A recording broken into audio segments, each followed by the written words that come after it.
From the Ear to There Travel Studio, this is the Ear to There Disney Podcast. Welcome aboard the Ear to There Podcast, the podcast that'll help you vacation like a pro in any Disney destination. For those of you standing, please sit down and hold on throughout our journey and get ready to learn how to have the time of your life. And now, here's your host, Phil Gramlich. Hello, everybody, and welcome to the Ear to There Disney Podcast. I'm your host, Phil Gramlich. I am also the owner and operator of Ear to There Travel, which is a Disney-specialized travel agency. It's my job to take away all of that stress, all of that anxiety, and all of that time that it takes to plan a Disney trip so you can focus on the fun things like having a great time with your family and friends and enjoying the magic. And I do all of that for free, right? So from getting you the best possible price for your hotel, to your park tickets, to your dining reservations, fast passes, special event tickets, all that stuff and more, I take care of all of that at absolutely no extra cost to you. You can find this podcast, my blog, my live videos, or request a free, no obligation quote over at eartotheretravel.com. Okay, this is episode number 101 for the week of December 11th, 2017. So grab a drink, grab a snack, and as a famous mouse once said, on with the show.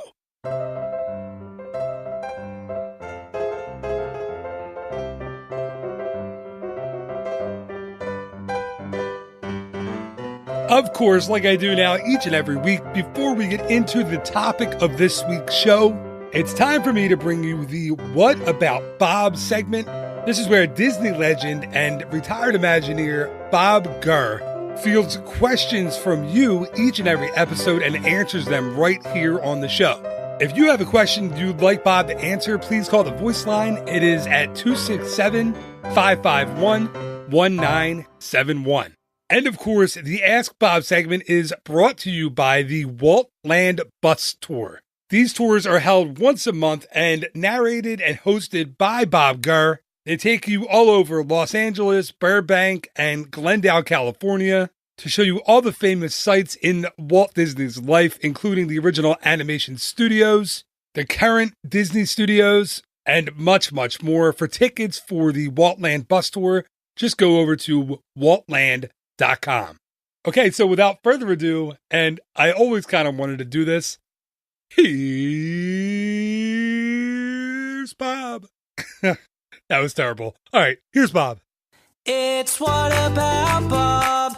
Bob Gurr, the legend, creator of the Matterhorn, the monorails and the Haunted Mansion. What about Bob, the Disney legend? Hello, Mr. Gurr. My name is David. I'm calling from Buffalo, New York. My question for you is this.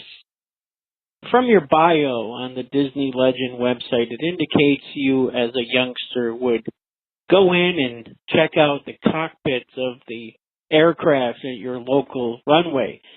I'm wondering what amount of influence those early days in checking out those aircraft played into your design of the Disney vehicles. How much influence did the cockpits and the overall aerodynamic and design of the airplanes play into your vision for the Disney vehicles that you've created? Thank you for doing this. We really appreciate hearing from you, and we certainly wish you the best. Yeah, well, the guy obviously knows me enough that he dug deep into some history there. Yep. A nice question, because that's very central to everything I continued to do all my life. Number one, when I was probably 3 or 4 or so, when children begin to speak, my father had always reminded me that he was so disappointed. The parents wait for, is it mama or dada? And it was neither. It was airplane. Wow. I would point up into the sky and I would see airplanes. at the same time, there was cars on the street. So the two biggest influences as I began to understand I was actually a sentient being on planet Earth was cars and airplanes. So that was established very early. By the time I'm 7, 8, 9, we were living in Glendale, California, just roughly like 2 blocks from where Imagineering is today. And there was an airport there, Grand Central Air Terminal. There's a beautiful building there, recently restored by Disney. And that was the LAX terminal of Los Angeles long before LAX was actually built a new airport in the late 1930s. So I would escape from home and I would go into this terminal building, and I was amazed at a great big Curtiss-Wright engine, black and chrome, and I was amazed with all the fancy cars that would pull up in the circular driveway. And out in the backside of the terminal was an open-air place, and they had a fence, and the airplanes would land and taxi up, and people would walk out through what would be today known as a jetway. This would be a covered walkway that had a movable roof-like thing on it, where you walk out and get into these great big airliners. The great big airliner of the day then was a Douglas DC-3, and it was American Airlines there. Anyway, just south of the building, there was a little, kind of a little grassy area with 2 big palm trees, and there was a fence, and there was a hole under the fence, and I knew how to get in there. And of course, that was first building was American Airlines maintenance base for Glendale, and I would crawl into the airplane, and it was soon discovered and thrown out of the airplane. But I was fascinated by these airplanes, and I just had to get into them, just take a look at it. So his question was that what influence was that? Well, I had already been influenced by airplanes at 3, 4 years old, and then by 8 or 9 it was a very big interest. And then of course through school, junior high school, high school, my mathematics were so bad in the 10th grade. I got an F and a pass in geometry, and I really had my heart set on being an aircraft engineer at the Curtiss-Wright Technical Institute in that same Glendale building. But it turned out I would not be accepted into aircraft engineering, so the backup plan was automobile styling, which was artistic, which required no knowledge of math at all. So there's the 2 influences. The airplane influence was the strongest, biggest, earliest, but I failed to understand math enough that I could have gotten in there. So I went to Art Center School instead, and on a General Motors scholarship sent to GM, rated by Ford Motor Company, was there for a year and a day, came back here, established RHker Industrial Design, and about a year and a half later, Walt Disney called, and the rest is history. Thank you to Dave for sending that question in, and thanks always to the one and only Bob Gurr for answering the question. Now on to the topic of the show this week, the top Disney Christmas movies and specials.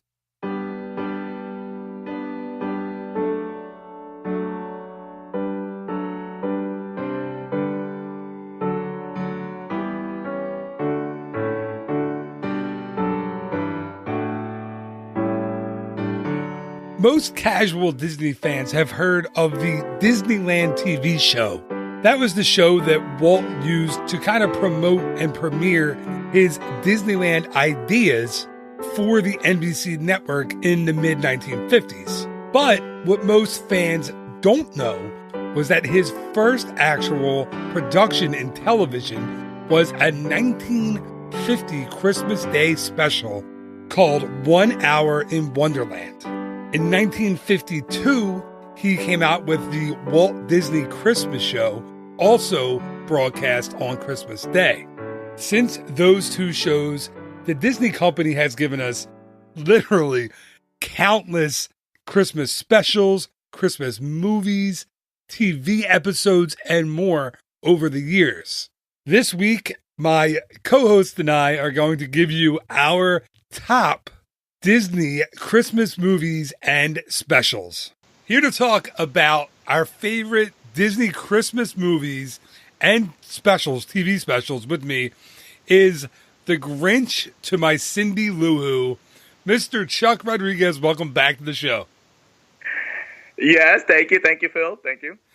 So, I had you on last month for a Christmas episode, and I figured I had to have you on again for another one because, again, you're the happiest version of Chuck this time of year.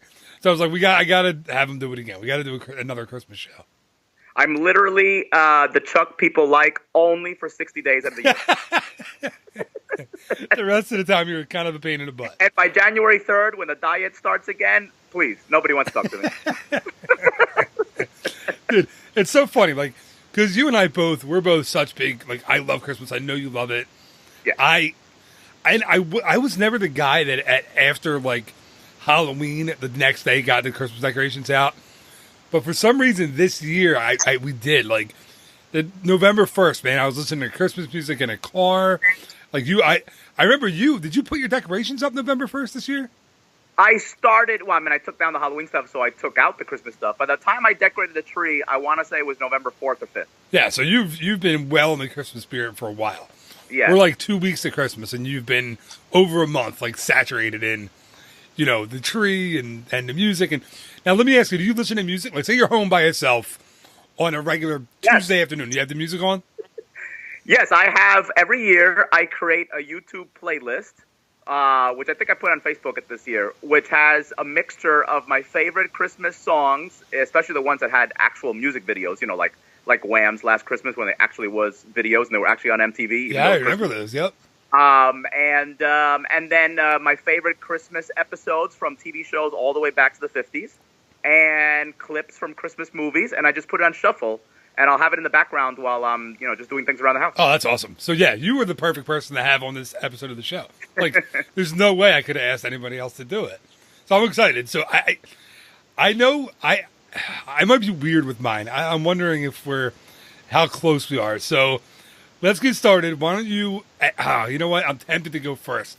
So actually, I was going to ask you to go first because I'm very curious what your angle on this is and how many are going to match. Yes, so go first. All right, so I'm going to do the opposite of what I normally do. Normally, I save my hardest hitter for last. Right. But I think you're going to have this one, and this is my favorite Disney special, and it's only Disney because Disney not too long ago purchased and now own the rights to these characters. Yes. And of course, I knew you were going to have it.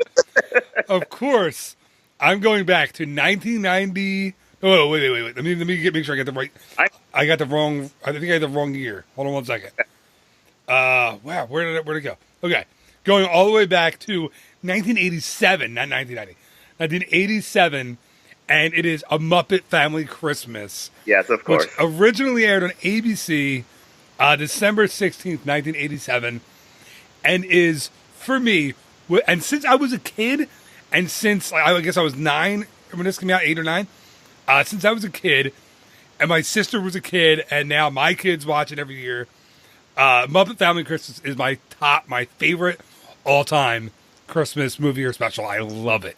So, I know you agree, right? Like, you and Amy have quoted this to each other, this movie, for years. Yes, I believe one of the first things I bonded with Amy over was our love for this special. Yes. Yeah. So for people that don't know, because I don't think they show it much anymore, do they, Chuck? It's not on TV because it's old. So unless they put it on whatever the heck 20th version that ABC Family is now. Right. Freeform. Whatever. Freeform. Yeah. Which is the weirdest name for it. What does that even mean? I don't even know what that means. I don't know. So what happens in Muppet Family Christmas is Fozzie, Kermit, and the whole crew decide to go to visit Fozzie's mom in this farmhouse in the country for Christmas. Yes. Like I said, it was a TV special in '87. If you want to get it now, you can't. Like, you can't. I think it's on YouTube. But if you try to buy a copy of it on like eBay or Amazon or something, it'll cost you like $100. Like, I don't know why, but they're impossible to get. So they decide to surprise Fozzie's mom by spending Christmas at her farmhouse. But Fozzie's mom doesn't know they're coming. So she's going to, I think, California to go surfing? No, yeah. Oh, yeah, I don't remember if it's Hawaii or California. I don't know. I forget. It's either Hawaii or California. She's heading out to. But she ends up staying, and they all get snowed in. The Muppet characters, then the Sesame Street characters come, the Fraggle Rock characters. It is the greatest. Like, for us as kids, it combined like all of our favorite things growing up into one special.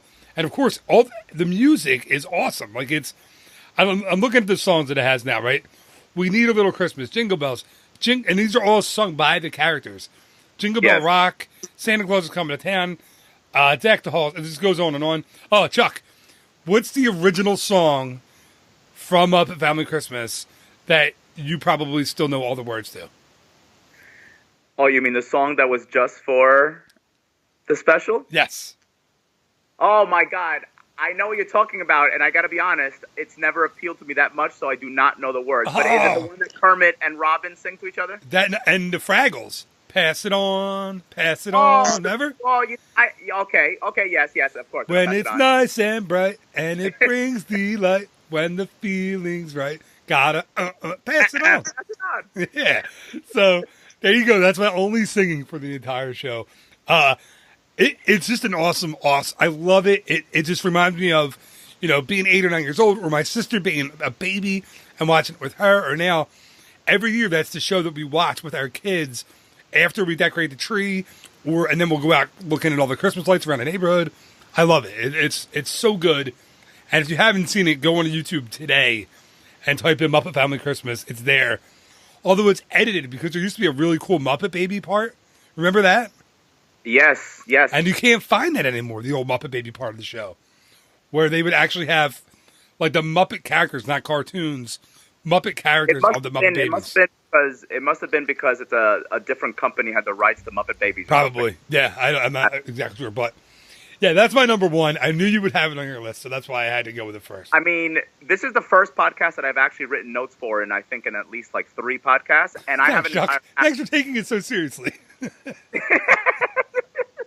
You really care about my podcast.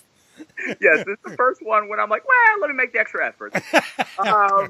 And I have an entire paragraph on this. First of all, this year, and I always add it to my annual YouTube Christmas playlist, and it's usually the first thing I find on YouTube and add it to the playlist. And so I watched it when I created the playlist on November 1st. And this year, it occurred to me, something that's never occurred to me before. I think back in 1987, Mrs. Fozzie Bear created Airbnb because she rents the house out to the guy and the dog from Fraggle Rock. She does. You're right. I mean, we never knew what the heck that was. I mean, is somebody renting their house out? Well, I mean, I never heard of somebody renting a house out to a stranger back then. I understand about house sitting if you have somebody who's going to house sit for you. I wonder if the quote unquote now creator of Airbnb watched that show and was like, I have a great idea. As a kid, watched the show and stuck in his head until after college when he went into tech and he created the app. There you go. So I bet you $1. So Mrs. Fozzie Bear, or not Mrs. Fozzie Bear, Fozzie Bear's mom created. Well, yeah, we don't know what the heck. I don't know what the marriage rules are for bears, but yeah. So there's that. That occurred to me this year for the first time ever. And then of course, 2 of my favorite Christmas special or movie quotes are from that show. Do you know which 2 quotes I'm probably going to say? I'm going to guess one. I don't know the other one. Right off the top of my head, careful of the icy patch. Watch out for the icy patch. Yeah, watch out for the icy patch. Yeah, I knew that had to be there. What's your second one? The other one, the one specifically that your wife and I absolutely adore and say to each other all the time, which is when Miss Piggy calls Kermit to say that she's still on her way, but the blizzard has gotten really bad, but she's still on her way, and she says, "Unfortunately, Jerome got the limo stuck in a snowbank." That's right. I remember that part. Oh, it's such a good movie. Yes. Awesome. Well, yeah. I mean, dude, I want to encourage every single person This should have been the last one, but I wanted to make sure that I got to talk about it. So that was the first one. So yeah, go see it. Go to YouTube and get it. It's awesome. All right, what's your, since we kind of shared that one, what's your actual first or second one? Okay, I'm gonna go because it's kind of set up the next three that I'm gonna talk about. So I'm gonna go first with 1994's The Santa Claus with Tim Allen. Nice. That was on my list, but that's fine. We're going to be stealing all left and right from each other on this one. I remember, 1994, I was already, 19? So the Christmas spirit was definitely evolving at that point. But I remember I really did love that movie. I did enjoy it. I love the take on it of how a normal person could have to turn into Santa Claus and all the changes that happened to him throughout the year. I thought it was fascinating. And of course, because I was a huge fan of Home Improvement since it began in 1991, I just loved Tim Allen regardless. So I loved it. And also, again, one of my favorite quotes from a Christmas special or movie is from the Santa Claus. Do you know what I might be referring to? I do not know the quotes well enough to take a guess. Okay, it's when he gets arrested, when Scott Calvin gets arrested, and the cops are obviously trying to ask him what his real name is. But of course, by that point, because it's like Christmas Eve, so by that point, he really does think he's Santa Claus. So the cops keep asking him, name, and he keeps saying versions of Santa Claus until he eventually says Scott Calvin. Sorry, the guy, the officer obviously says Scott Calvin, what's your name? And he goes, Kris Kringle, Santa Claus, Père Noël, Babbo Natale, Pettis Nicole, Topo Gigio. I do. No, I remembered it. I didn't know if that was the last one. And of course, very few people know who Topo Gigio is. Do you know who Topo Gigio is? No, I don't. It was a little cartoon mouse, really popular character that was on the Ed Sullivan. It was a puppet. So I don't know the real name of the guy who did Topo Gigio, but he was like on the Ed Sullivan show like constantly throughout the 50s and 60s apparently. Wow, no, I didn't know that. Look at that. Look at you teaching people about Christmas. That's awesome. Anyway, so no, yeah. I love that one too. My kids watched it, I think, for the first time last year. I was a little nervous about showing it to them because why? Just the Santa Claus thing. I forgot how it kind of spins how the it approaches the topic, you mean? Yeah, and I was a little worried about, the magic of the season and all that stuff. But no, they do it really well. It is a kids movie. It doesn't confuse the belief or the history of Santa Claus. Yeah, it's a great movie. I forgot how actually funny it is for adults too. Like there's a lot of really funny parts. Oh, yeah, of course. Yeah, like you were saying, like the when he's changing and he's the belly and he's shaving in the mirror and the hair goes right back or he's all of a sudden he starts craving milk and cookies. Yeah, yeah, it's a good movie, man. It really is. And then they've done what have they done about like 13 or 14 sequels? Yeah, I don't remember any of them. I'm sure I saw at least the number two, part 2, but I do not remember anything about them whatsoever. And then they brought in like Martin Short as like an elf or something later on down the line. I don't even remember. I feel like I give Martin Short a bad. I don't try to dislike Martin Short. He's just done some stuff that I don't like because I love his old stuff, but the new stuff I'm like, eh. I don't know new stuff, but I love his character in the two Father Bride movies, and Frank, right? Oh God, yes. Oh, that's so good. I quote that his lines all the time, and I do mean all the time. Did I ever tell you about when I was working at with Hertz Dollar Thrifty, and when I first started at night, we would run out of cars, and there'd be like 50 customers, who paid for a car and then went out to the garage, and the cars were coming one at a time, and my coworkers and I were just so frustrated because we couldn't get the cars there in time. So I would walk around the garage going, where are those cars? Just like in the scene when during the wedding and the ballet becomes a disaster. Yeah. It's the ballet. Yeah. Anyway. All right. All right. So moving on. It was a good pick, the Santa Claus, and Frank is a very good character. Anyway, moving on. My next one is, and see, here's the thing about the Disney specials, right? The TV specials and stuff. Is a lot of them share segments from other years. Like, so it's hard to kind of pick So this one for me has a couple of, it has 3 different shorts or featurettes in one episode or one movie. And it's Mickey's Once Upon a Christmas. Oh, yes, I remember that. So it's an animated, like, direct-to DVD or video. I guess it was DVD, 99, I would say. Well, I think the VHS was still around back then. Yeah. It's still hanging on. But it has 3 different featurettes, 3 different shorts, right? So the first one is Groundhog Day for Christmas, basically. It's called Stuck on Christmas, and it's with Donald Duck and then Huey, Dewey, and Louie. And they are just complete, I want to say the word jerk. That's probably the right word. They're complete jerks about Christmas to Donald. They just open their presents. They're ungrateful. They wreck stuff. They ruin dinner. They're just not nice. And the next day it's Christmas again. And they're like, oh my God, this is awesome. And they do the same thing. And they're stuck in Christmas until they do it right, until they're nice and they're polite and they're thankful and they're appreciative. And it's cool. And it has a nice lesson, but it's a funny like short too. The second one is A Very Goofy Christmas, and you can kind of guess it's Goofy and his son Max. And Max doesn't really get the spirit of Christmas and doesn't believe in Santa Claus, so Goofy has to kind of convince him. That's a really good one. And then, of course, the third featurette, the third part of it is Mickey and Minnie's Gift of the Magi. And, the Gift of the Magi, which is really funny, because my whole life I knew the Gift of the Magi as the part of Christmas Eve on Sesame Street with Bert and Ernie, right?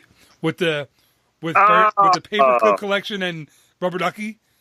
That was my Gift of the Magi. I never knew that the story of the Gift of the Magi was a thing. Henry story, yeah. I knew of that version of it, but I didn't know that it's this. And it's been adapted into television episodes, Christmas episodes, and things a billion times. Oh yeah, time and time again. I didn't know. I swear to God, until I was an adult and I was watching this show, this special, and I was like, "That's the same thing as Bert and Ernie." They're just ripping them off. But it's a really good. It's a fun special.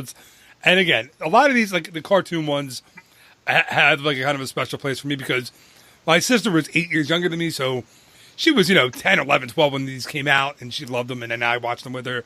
And now I get to watch them with my kids. So, yeah, Mickey's Once Upon a Christmas, I really like. And I didn't think you would have that one on your list, so I thought it'd be safe with that one. No, by the time that came out, my brothers and I were too old to care about cartoons, and I don't have kids, so moving on to the next one. Hey, fair enough, man. Listen, I can't ask you to be someone you're but not. But I have definitely seen it on in the background, when it's on TV, though. You're just I recognize. You're moving on because I don't care about your pick, and thank you for talking about it because I have nothing to say about it. Okay, let's go. All right, since I'm going with my theme here that I set myself up for, the next one is actually every Christmas episode of Home Improvement from 1991 until almost 1999, because that's one of those TV shows where I think I stopped watching it. I think I was over it by the time, I don't know, maybe the 4th or 5th season or so. But do you remember watching the Home Improvement? I did. I do. I did watch it pretty religiously for the first few years. It was a big, that was a smash hit back when it came out. Yeah. It was definitely, I think it was number 1 or number 2. Yeah, it catapulted Tim Allen into superstardom with Buzz Lightyear. Then it was Buzz Lightyear and Santa Claus and all that stuff. Yeah, but yeah, I definitely love that show. I do kind of remember the Christmas episodes being a big deal. I can't recall one off the top of my head though. I remember the first 2 or 3. I definitely remember the most. But basically, each year was a different premise, with something or the other, some a plot line going through the episode. But the B plot was always, of course, Tim trying to overdo the decorations. He always had a contest with a retired proctologist that lived on the block. I forgot the guy's name, really but funny. It was a retired proctologist on the block who always tried to outdo him with Christmas decorations. But of course, because of his clumsiness, something horrible would always happen. Something would fall off the roof, or he would get electrocuted or something. Yeah, so I kind of remember that. And I remember, for some reason, I very specifically remember an episode with a sweater. I don't know why. Like, Jill got a sweater from someone. Every television Christmas episode of all time? Probably. I don't know. Listen, I was kind of caught off guard with Home Improvement, okay? So I'm trying to play along and be the good partner in this episode here. And remember, I was okay with choosing Home Improvement because it was a Touchstone television show. Absolutely. So what's funny, I want to tell the listener. I want to point out, in case people are wondering why, because obviously ABC had no affiliation with Disney whatsoever. It's just coincidence that the show was created by Touchstone. Yeah, so I got the text during the week from Shock. He was like, "Hey, is it cool if I use Touchstone shows?" And I was like, "Yeah, it's fine." It's like there aren't really rules for that kind of thing. We just kind of go as you go with the flow, and hopefully it's good and people like it. That's pretty much all I do. All right, so yeah, okay, so Home Improvement, good one. Again, I'm sorry I wasn't more prepared to speak on the Home Improvement Christmas episodes. You're definitely not going to be prepared to speak with the next two, so don't worry. All right. Wait. All right. So that's cool. Now I know that I can do my heavy hitters then. So you can keep talking about the ones that I think are really boring and I'm never going to watch. Dude, no way. Okay, look. Because look at this one. Ready? Are you ready for one that I know you're going to think is great? Okay. And it's a classic. It came out. Let me click on it so I remember. I have my list in front of me. And my internet is slow. And I'm not going to, I don't know why it's slow. Why is my internet so slow? Here we go. I was like, live in the boon. I don't. I live in. Anyway, it's actually. Yeah, you live in a urban area. What? Yeah, you live in a completely normal area. Yeah, it should be working. And I'm paying for high-speed business internet. It should be faster than that. Oh, wow. Okay. So, it came out on October 20th, 1983. And it is, of course, Mickey's Christmas Carol. Chuck, yes, you can't say one bad thing about Mickey's Christmas Carol. No, I can't. It is I was 5 years old when it came out. I remember watching it every year. I remember being terrified by the Ghost of Christmas Ghost of Christmas Future. It was Pete. Remember Pete was of course. When he would light the cigar, and Scrooge McDuck was Ebenezer Scrooge, and he's looking, and he says, "Spirit, whose grave is this?" And he lights it, the match, and he runs it over the tombstone, and he's like, "Why, it's yours, Ebenezer!"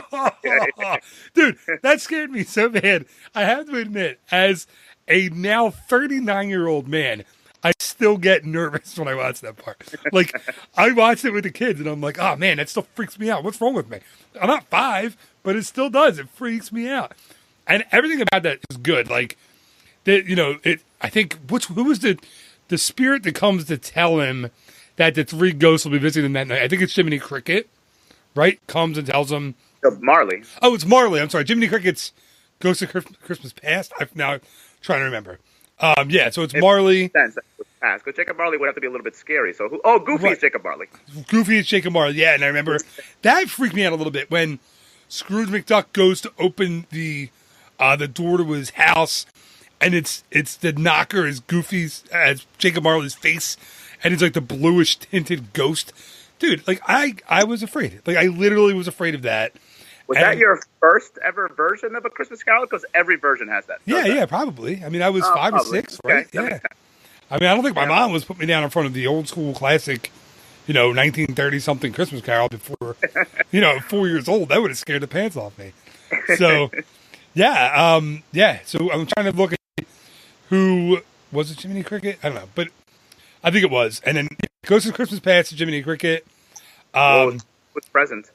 Present was, let me see, Willie the Giant. Remember Willie the Giant? Of course, yes. He's sitting and he's eating all the Christmas stuff, and he rips the roof off the house so they can see what's going on. The story, it is a giant. Yeah. So, Willie the Giant, and then it's Pete is a ghost of Christmas yet to come, who, again, scared the pants off me. And when we were kids, they used to put this with that. Remember the Pluto's Christmas tree featurette? Yes, of course. When Mickey would go down and cut the tree down outside and bring it in, and then Chip and Dale were in the tree. It's great. And they used to put those on back to back when we were kids, and now they don't. I think they just kind of. And you know what's funny is when we were kids, Mickey's Christmas Carol played like on ABC or whatever it was every year. It was a big deal. Now you're right. Now you have to go to like Freeform to find it. We have it, of course, on DVD. And I'm gonna cheat here a little bit. There was a show called The House of Mouse. I think in the 90s or early 2000s. It was do you remember that? Yes. So there was a Christmas episode called Snowed In at the House of Mouse. And it included a whole bunch of Christmas featurettes, including Mickey's Christmas Carol, including Pluto's Christmas Tree. So you can see all of them and you can get that on DVD still. I think it was last released in like 2009. So you can get that still. So yeah, so Mickey's Christmas Carol is my pick, but all those ones that kind of line up and go with that one, I lump all those in the same category. Okay. So you have nothing to say about it. That's all. You're done. Well, because you're right with the first thing you said. It is such a beautiful version. It's obviously a classic and simple version. So for me personally, I have nothing wrong to say about it. I don't necessarily seek it out to watch it every year. I have my other more favorite versions that people may or may not remember, like the Henry Winkler version from 1979 during the Depression, or there's the where Susan Lucci played a real. I'm gonna have to beat that out. So okay. Susan Lucci played a. I'm gonna try to put a fun sound effect in there. Okay. Susan Lucci played a not so nice department store owner. Is that what you were saying? Right. Well, obviously it was a female version of Ebenezer Scrooge, and she owned a department store, and she was not a nice boss or human being whatsoever, obviously. And but my actual favorite version, which even though it's animated and I am 42 years old, I still watch multiple times every year, and that's actually 1962's Mr. Magoo's Christmas Carol. I've never seen that. Favorite version of A Christmas Carol by far. I've never seen it, but I'll have to check that out. It's on YouTube, but it always is. Someone always puts it on YouTube at some point in the year. For me, and this is going to sound weird because it wasn't. Well, I don't think it was panned. Robert Zemeckis' 2009 Christmas Carol, which was actually released by Disney with Jim Carrey. Have you seen that one? Well, actually, it's funny you mention that because I put that as a bonus in case we have to talk about it. I have to tell you, I am ridiculously surprised that movie is not a bigger phenomenon. It's really good But then one. again, I saw it in Manhattan at Christmas time on an evening when it was snowing, and it was IMAX and in 3D. Yeah. I thought it was the most exhilarating visual experience I've ever had in my entire life. I got to tell you, Chuck, that Maybe movie... it was because I had some drinks before it also, and after as well. But whatever it was. I don't know. It's a beautiful version of A Christmas Carol or of a movie, I think, of all time. It's gorgeous. That movie made me buy a 3D TV. I literally bought a 70-inch... I know someone else who did the same thing. Yeah, I bought a 70-inch 3D Samsung TV with like the 3D powered glasses and put it in my home theater for that movie. And it was the first movie I watched with the surround sounds, because I had seen it in movies, same as you, in 3D, not in IMAX though. So first movie we watched when we had our home theater built was that movie, and it is awesome in 3D. I mean, there are parts where it's snowing in the movie, and I literally had to take off the glasses and look around the room. Like, seriously, I knew it wasn't snowing in there. In the room. But it freaks you out. You're like, whoa. Like, it's just, the snow blends seamlessly into the scene. It's beautiful. And you're right. It's so well done. The 3D is awesome. And, I love that one. I wanted to make sure I mentioned it. That wasn't on my list for picks. It was my honorable mention one. It's just a great movie. And Jim Carrey plays like 3 or 4 roles. I think there's only like 5 or 6 voice actors in the whole thing, and they all play a bunch of different roles. Yeah, it's really, really good. All right, cool. I'm glad we mentioned that one. That's a good one. Yeah. I think it's my turn, right? Or no? No, you just said Mickey's Christmas Carol. Oh, darn. Okay, yeah. So what I'm going to go with now is, again, with Touchstone Television, and really the only reason that I was excited about this topic, because usually I'd be like, oh, it's a topic that's not even about the theme parks, lame. But I was fine with it. Chuck, thank you for being such a team player. Because I can mention the Golden Girls Season 2 Christmas episode. 'Twas the Nightmare Before Christmas. Christmas 1986. Tell me you have seen it as many times as I have. I've never seen it. No, of course you haven't. So I'll give a little recap. I'm sure there's a lot of people who listen to this podcast who have seen the Golden Girls. Man. Yeah, listen. It's a humongous phenomenon, of course, in our, pop culture. So in this, they only had 2 Christmas episodes the entire 7 seasons, season 2 and season 5. So season 2, the episode was that the 4 of them were actually going away. Each of them was separately going to see their families for Christmas. And on Christmas Eve, on the way to the airport, they go pick up Rose. And Rose at the time was working at a counseling center. And some crazy guy who had been to the counseling center and has problems and who's very lonely came in and took them all hostage, pretending to be Santa Claus because he refused to have a lonely Christmas. So he wanted to force people to spend Christmas with him. So because of that and because of bad weather, yada, yada, yada, they all missed the plane and none of them can fly home. But they realize by the end of the episode, they are a family. The 4 of them are a family. And it's just as good as going back home to their individual families. Nice. That's my quick recap. I don't even have to watch it. I could talk about this episode for 3 hours easily. We could analyze it. But that's my quick recap. I don't have to watch it now. You took care of it for me. I'm good. No, I know. Listen, I knew when you asked about Touchstone TV that Golden Girls was coming. I knew it. Yeah, of course. So I didn't. I should have watched it in research, so I had a little something to talk to you about. But I figured you could handle it for me. Good. So, yeah, what's funny is I'm looking at my list now, and I'm like, most of mine are like TV specials. There aren't many like movies. So technically, this should be my last one, I guess. And I'm looking, and I don't even know which one to pick. Because there's ones that I don't get, right, that are really super popular, and they're not on my list. So, let me think. My last one that I'm going to officially mention is going to be, I can't decide. Chuck, I cannot decide which one I should pick. All right, so the last one I'm going to officially mention is, I want to go Muppets again, and it's going to be A Muppet Christmas Carol. From 1992.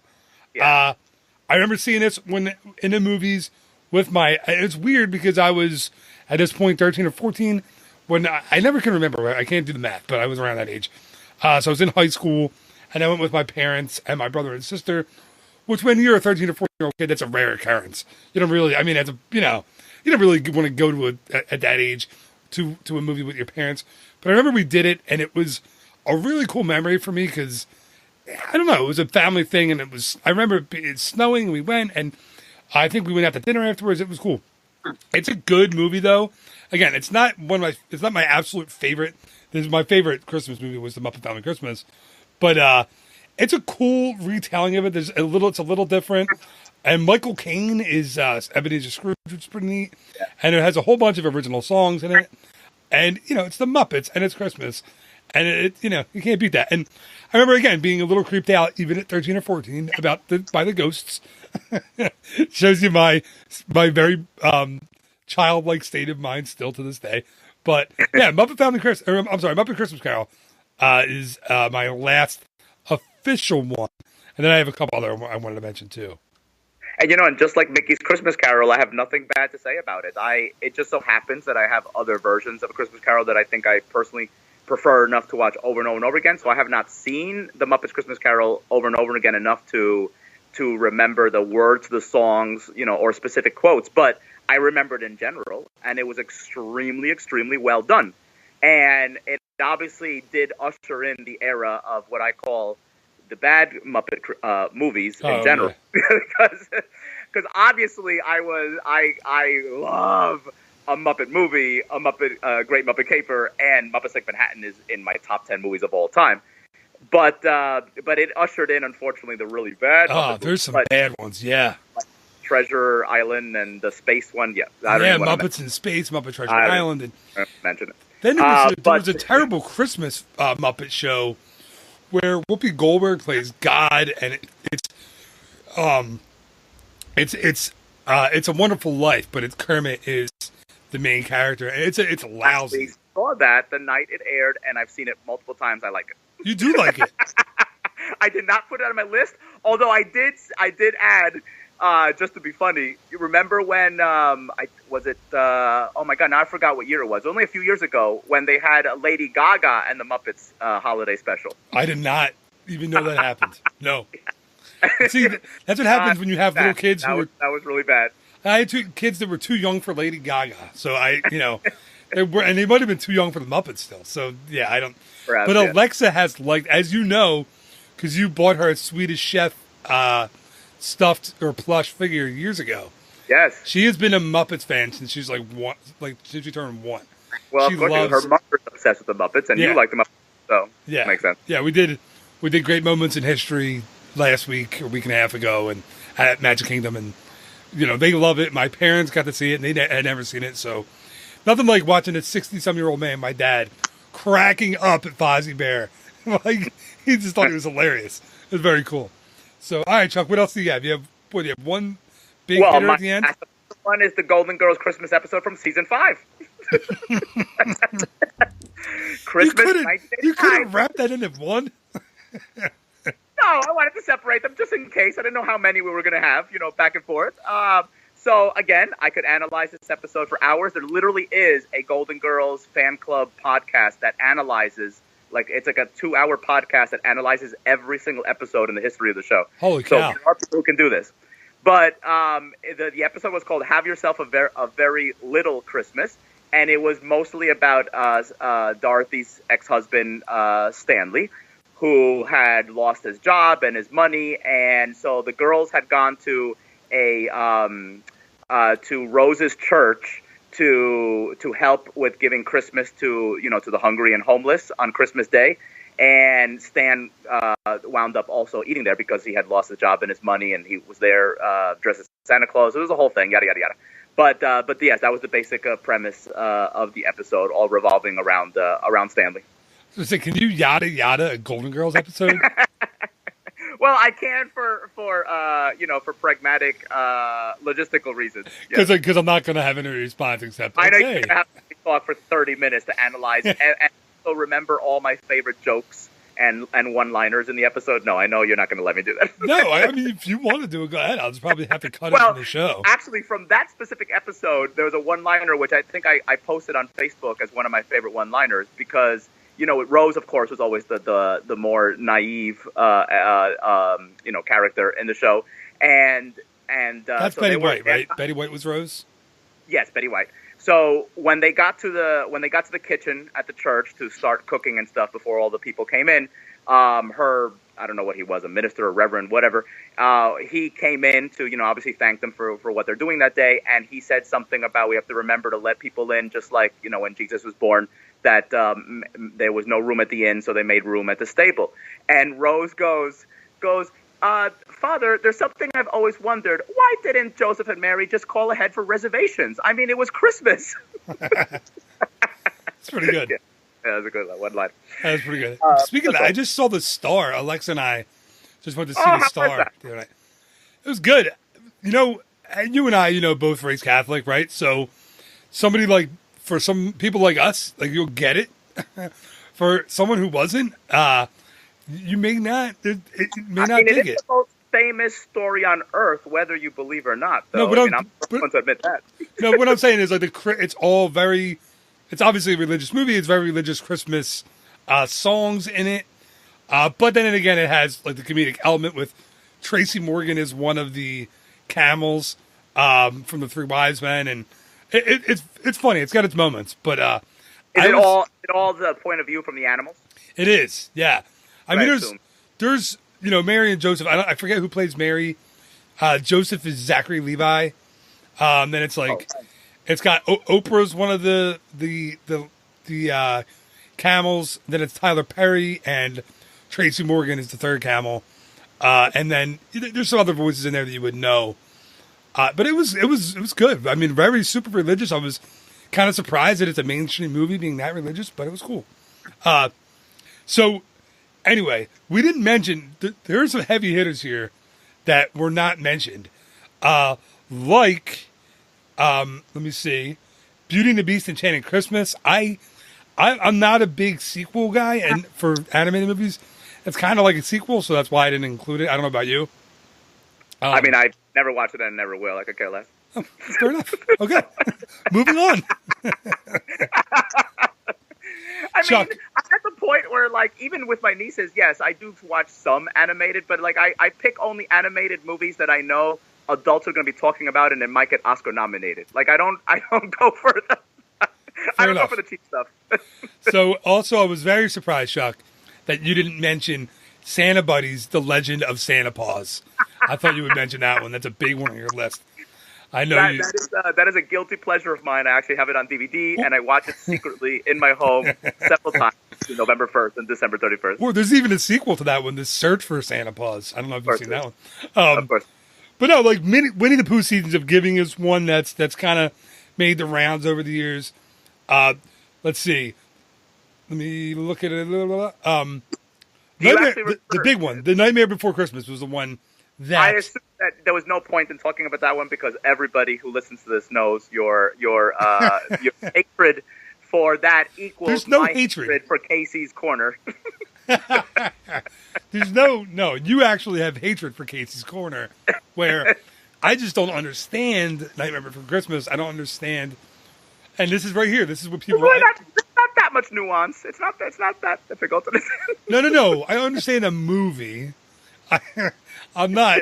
I have a. You're not Rose Nyland. I'm a fairly intelligent human being.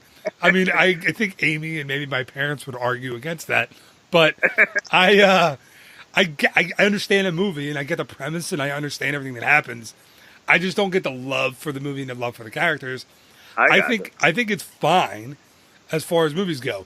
As a matter of fact, I was giving away 2 Nightmare Before Christmas T-shirts that I bought this past week. I bought them solely as giveaways. By the time this is live, this episode, you will be too late, so don't try to enter. But like it's one that I don't get, and it's got a huge following. I've been through the Disney races, the marathon, and Mickey's Halloween party, and their Not So Scary Halloween party, and I've seen the lines for Jack and Sally, and they're crazy. So I get it that I'm in the minority on that completely, but it's not something I get.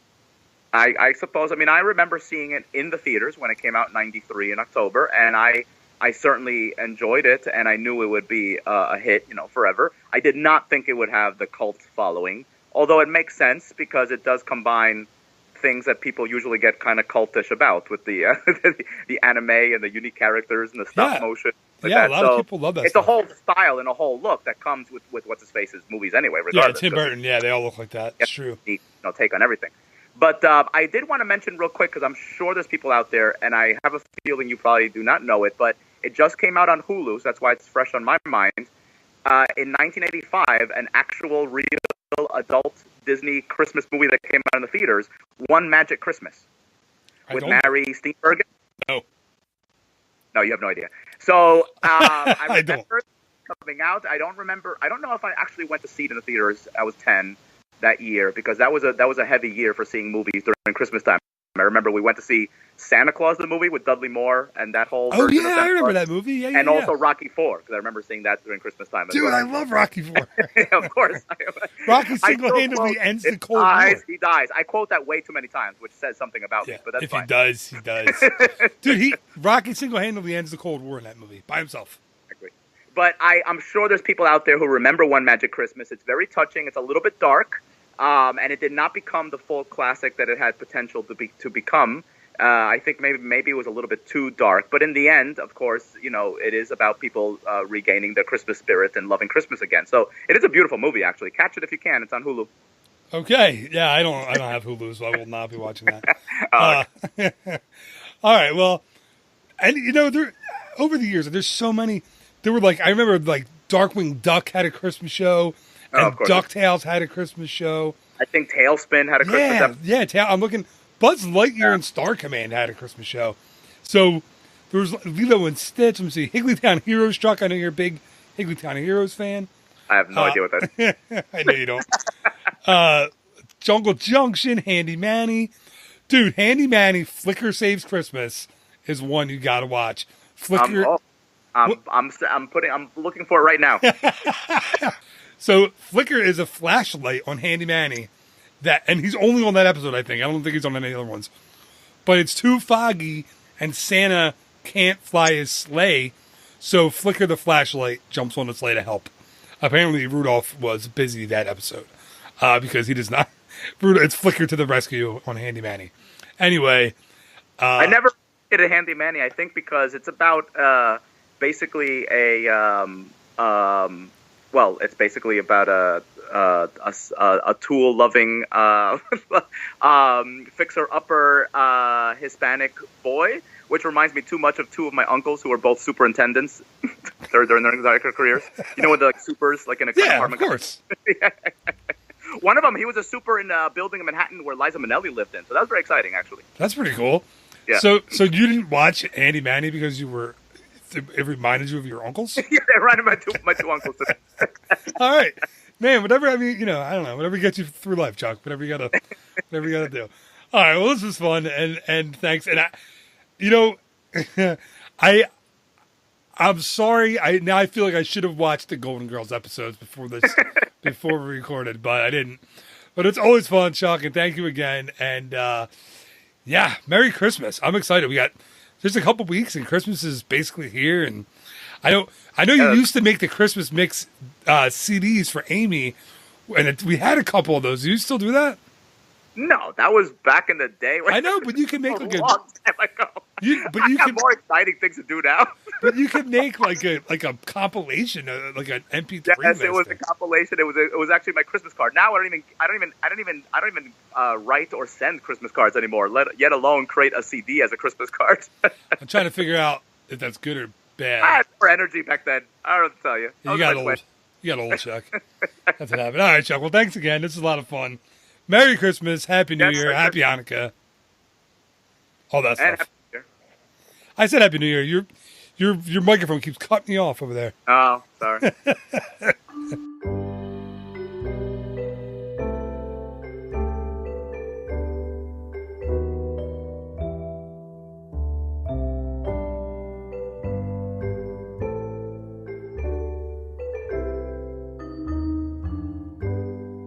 And that is going to do it for this week's episode of the Ear to There Disney Podcast. Thank you, as always, to my friend, to my co-host this week, Mr. Chuck Rodriguez. It's always fun with Chuck, and even though I couldn't comment much on his Golden Girls references, I'm sure there are plenty of you out there listening who actually get what the heck he was talking about. No, I love Chuck. I'm only kidding. I think it's really fun that he loves Golden Girls so much. So thank you again, Chuck. That was a lot of fun. Thanks again, of course, to Bob Gurr. It's so cool to have Bob on the show to answer your questions. Again, if you want your question answered by Bob Gurr, the creator of the Doom Buggies and the Monorail and the Matterhorn and the vehicles, the Autopia, the Tomorrowland Speedway. I could go on and on and on. You can either email them to me or you can call the voice line at 267-551-1971. And most importantly, thank you so much again for listening. I know I say it every single week, but thank you for listening. It's so much fun for me to do these each and every week and to bring them to you. I was just in Starbucks planning a client's trip with them this morning, and I was talking about my podcast, and I was saying just how much fun it is and how awesome it is that I get to do this every week. And this week combined two of my favorites, of course, Disney and Christmas. So, holy cow, that is awesome. Thank you again so much for listening. It is greatly appreciated. I can't overstate that enough. Okay, just remember there will be a new episode of the Ear to There Disney Podcast each and every Monday morning, as well as a new episode of the Ear to There Podcast, Walt Disney World Word of the Week, each and every Wednesday morning. So until next time, thank you again so much for listening. Happy holidays, Merry Christmas, have a phenomenal week. Bye-bye.